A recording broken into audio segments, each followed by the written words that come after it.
Hello प्यारे बच्चों, ये क्लास 10th का फिज़िक्स का first chapter light reflection and refraction हम स्टार्ट करने जा रहे हैं। ये अपकमिंग बोर्ड एग्जामिनेशंस के लिए बहुत हेल्पफुल वीडियो रहने वाली है। सो प्लीज़ वीडियो को पॉज कर करके छोटे से छोटे टर्मोलॉजी को भी आप सीखें और जितने क्वेश्चंस इस वीडियो में आपको दिखाई देंगे उनको रिटन करके प्रैक्टिस ज़रूर करें। अपकमिंग बोर्ड एग्जामिनेशन 2026 के लिए ये बहुत इम्पोर्टेंट क्वेश्चन आपके लिए हो सकते हैं। चलिए स्टार्ट करते हैं। चैप्टर का नाम है लाइट रिफ्लेक्शन एंड रिफ्रैक्शन। ये कुछ टॉपिक्स है, आई थिंक टॉपिक्स तो आप लोग कवर कर ही चुके होंगे। हम चलते हैं क्वेश्चंस की ओर। आप वीडियो को 1 बाय 1 पॉज करके भी टॉपिक्स को स्टडी कर सकते हैं। यहाँ पर कुछ समरी भी आपको मिल जाएगी। इस समरी में से बहुत सारी डेफिनेशंस आपको अपकमिंग बोर्ड एग्जामिनेशंस में देखने को मिलेगी। वीडियो को पॉज कर करके आप सभी डेफिनेशंस को भी रिटन प्रैक्टिस कर सकते हैं। कुछ टर्मोलॉजी जो मैं इंडिकेट कर रहा हूँ, जो मुझे लगता है कि बहुत ही इम्पोर्टेंट होने वाले हैं बोर्ड एग्जामिनेशंस के लिए, उन पर ज़रा फोकस रखें बच्चे। जैसे mirror formula, radius of curvature की definition, centre of curvature and magnification, ठीक है, इन पर ज़रूर ध्यान रखेंगे। Use of concave and convex mirror, इसका आप ज़रूर ध्यान रखें, यूज़ कहाँ कहाँ पर होता है। दूसरा इम्पोर्टेंट आता है law of refraction, very very important topic, law of refraction. दो लॉ होते हैं, इनको आप ज़रूर देखें, ख़ास तौर पे स्नेल्स लॉ, इसके बारे में ज़रूर स्टडी करें। राइट, जब लाइट रेयर से डेंसर में या डेंसर से रेयर में जाती है तो किस ओर बैंड होती है, ये भी आपको पता होना चाहिए, ठीक है। Next, lens formula and magnification and power of lens, इन पर ज़रूर फोकस करिए। पावर ऑफ लेंस यूनिट होती है डायोप्टर, लेंस फार्मूला, राइट। और एक इसमें सबसे ज़्यादा मैं फिर बोल रहा हूँ इम्पोर्टेंट है, जिस पे न्यूमेरिकल्स भी आएगा, स्नेल्स लॉ। तो इसको अच्छे से स्टडी करें, इस पर न्यूमेरिकल्स लगाएं, प्रीवियस ईयर के क्वेश्चंस देखें। चलिए आगे बढ़ते हैं। और यहाँ पर वीडियो को पॉज कर करके आप देख सकते हो, ऑब्जेक्ट अगर लेंस या मिरर के सामने कहीं रखा है तो इमेज कहाँ बनती है। मैं इनमें से भी आपको कुछ बता देना चाहूँगा बच्चों। ये जो डायग्राम है, इन डायग्राम्स में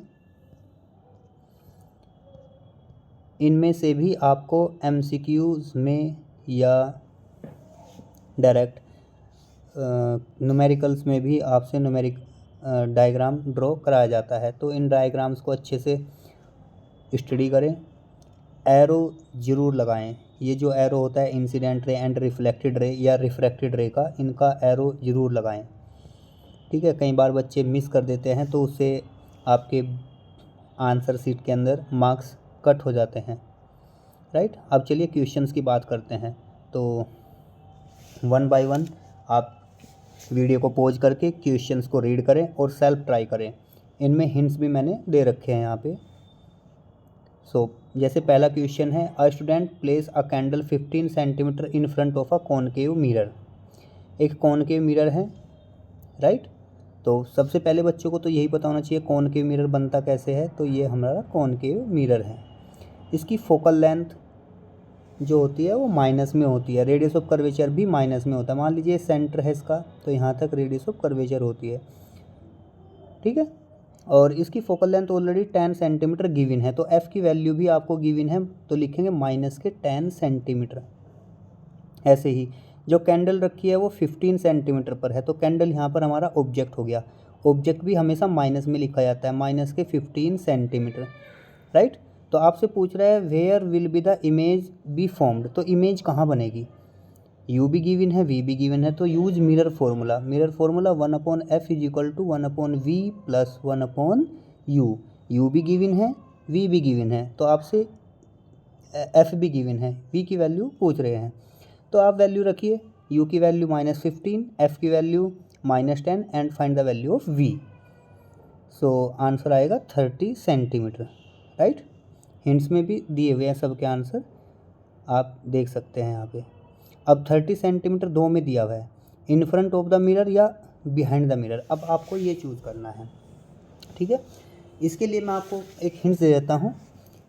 अगर ऑब्जेक्ट फोकस से पहले रखा है कौन के मिरर में, ठीक है, यहाँ से आप देख भी सकते हो, जैसे मैं मिरर पर ही चल रहा हूँ, यानी कुछ कंडीशन ये वाली है, ऑब्जेक्ट फोकस और सेंटर ऑफ कर्वेचर के बीच में, क्योंकि उस न्यूमेरिकल में जो फोकस था वो 10 सेंटीमीटर और ऑब्जेक्ट हमारा रखा था 15 सेंटीमीटर पर, तो ये वाली सिचुएशन थी। तो ऑब्जेक्ट किधर रखा है, इन फ्रंट ऑफ, तो इमेज भी कहाँ बनी है, इन फ्रंट ऑफ कॉनकेव मिरर, तो सामने ही बनी है। रियल इमेज बनेगी, इन्वर्टेड रहेगी और एनलार्ज इमेज बनेगी, राइट। तो आंसर इसका कौन सा बनेगा, 30 centimetre in front of the concave, तो C is the right answer. So please check. Next, one by one आप एक एक क्वेश्चन पढ़ सकते हैं। जैसे एक driver notice that the image of the car behind appear small and bright, what kind of mirror be use, तो कौन सी टाइप का मिरर वो यूज़ कर रहा है। आपको पता है कार में या साइड वाई मिरर कौन सा लगता है, कॉन्वेक्स मिरर यहाँ पे काम करता है बच्चों, या कॉनकेव मिरर।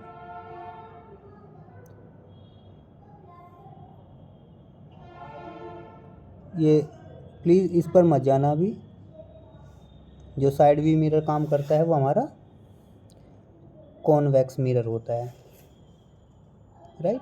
इसको अगर आप देखना चाहो तो मैं यहाँ से भी आपको दिखा सकता हूँ। यूज ऑफ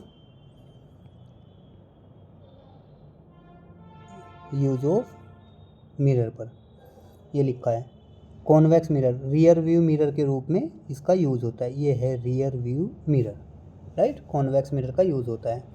और कॉन्वेक्स मिरर कौन सा होता है, ये होता है हमारा डाइवर्जिंग मिरर। तो जो आंसर आ जाएगा वो डाइवर्जिंग मिरर, ठीक है।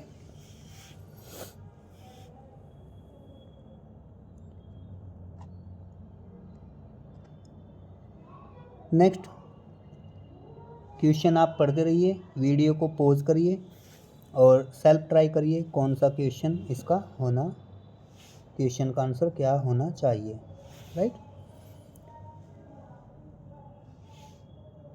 वन बाय वन मैं आपको क्वेश्चंस दिखा रहा हूँ, एमसीक्यू।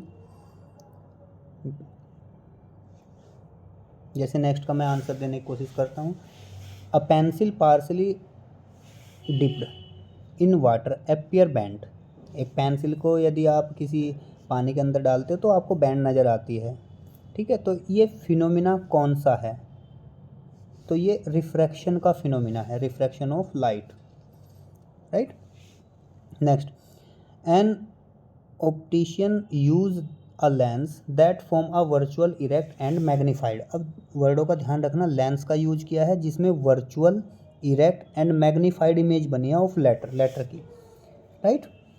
तो पढ़ने के लिए इसमें किस टाइप के लेंस का यूज किया गया होगा, देखिए केवल कॉन्वेक्स लेंस में दो टाइप की इमेज बन सकती है, रियल एंड वर्चुअल। वर्चुअल तब बनती है जब ऑब्जेक्ट फोकस और ऑप्टिकल सेंटर के बीच में रखा जाता है, तब वर्चुअल और इनलार्ज इमेज बनती है, बड़ी इमेज बनती है बच्चों, ठीक है। इस टाइप की यहाँ पर इमेज बन जाती है, ये इमेज हो जाएगा, ये हमारा ऑब्जेक्ट था। तो इसमें हमारा कॉन्वेक्स अर्थात कन्वर्जिंग लेंस यूज होगा। तो कन्वर्जिंग लेंस के लिए कॉन्वेक्स लेंस यानी B option is the right option here, B. Next अगर बात करें नेक्स्ट क्वेश्चन में, a ray of light bend more when entering glass then when entering water. पहले लाइट रे बैंड होती है ग्लास के अंदर, जैसे ग्लास में लाइट जाती है तो बैंड होती है, फिर वो वाटर में। What does this tell you about the refractive index, तो रिफ्रैक्टिव इंडेक्स के बारे में क्या बताती है। Water has higher refractive index, both have equal refractive index, glass has higher refractive index. Yes, glass का जो रिफ्रैक्टिव इंडेक्स होता है माय डियर स्टूडेंट्स वो ज़्यादा होता है। कितना होता है मैं आपको बता देता हूँ। ग्लास का refractive index near about glass के लिए ये होता है 1.5, जबकि वाटर के लिए रिफ्रैक्टिव इंडेक्स होता है 1.3, ठीक है। तो ग्लास का रिफ्रैक्टिव इंडेक्स वाटर से ज़्यादा होता है। नेक्स्ट क्वेश्चन की बात करते हैं 6। Raman use a lens to focus sunlight onto a piece of paper and it start to burn। मान लीजिए आप जानते होंगे सनलाइट को अगर आपको कन्वर्ज करना है तो हम कन्वर्जिंग लेंस का यूज़ करते हैं। कई बार बच्चे खेल खेल में प्रैक्टिस करते भी रहते हैं, कॉन्वेक्स लेंस लेकर किसी ग्लास के ऊपर फोकस कर किसी कागज़ के ऊपर फोकस करते हैं तो पेपर जो होता है वो बर्न होना शुरू हो जाता है। तो ये कन्वर्जिंग लेंस का काम है अर्थात कॉन्वेक्स लेंस का काम है, राइट। अब बात करते हैं केस स्टडी। तो असेसन रीजन की बात कर लेते हैं। तो असेसन रीजन मैं फिर कहता हूँ, वीडियो को पॉज करिए और सेल्फ ट्राई करिए। आंसर इसी में है, यही आंसर क्यों है तो आप खुद जज करें।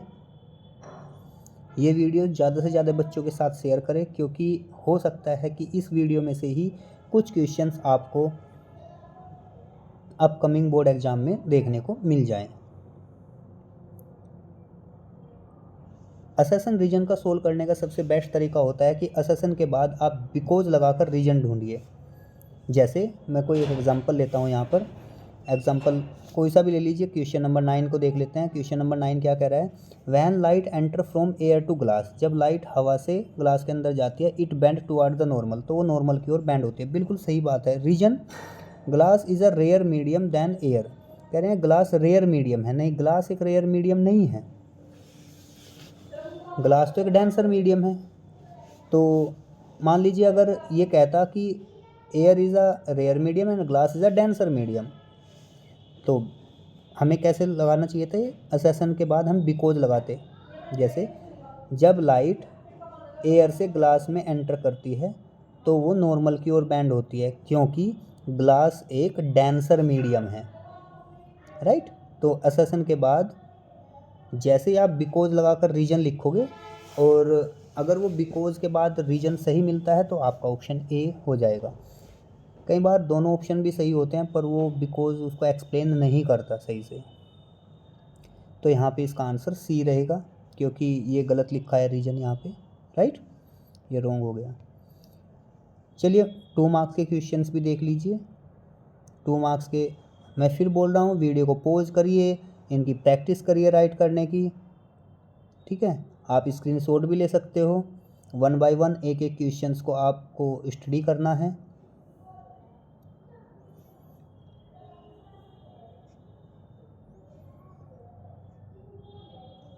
थ्री मार्क्स में कुछ क्वेश्चंस इस प्रकार के आएंगे।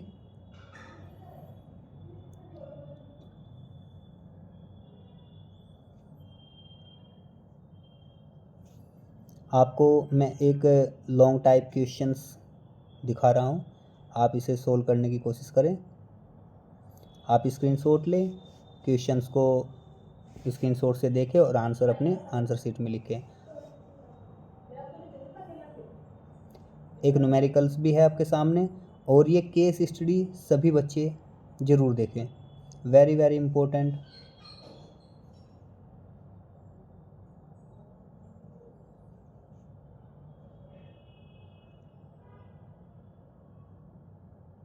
ठीक है, तो ये था हमारा reflection and refraction class 10th का चैप्टर। मुझे आशा है कि आपको इस वीडियो से बहुत हेल्प मिलेगी। प्लीज़ वीडियो को पॉज करके आप क्वेश्चंस को देखें, रीड करें, उनके आंसर सेल्फ ट्राई करिए। Thank you, have a nice day. जल्द ही हम नेक्स्ट वीडियो भी अपलोड करेंगे।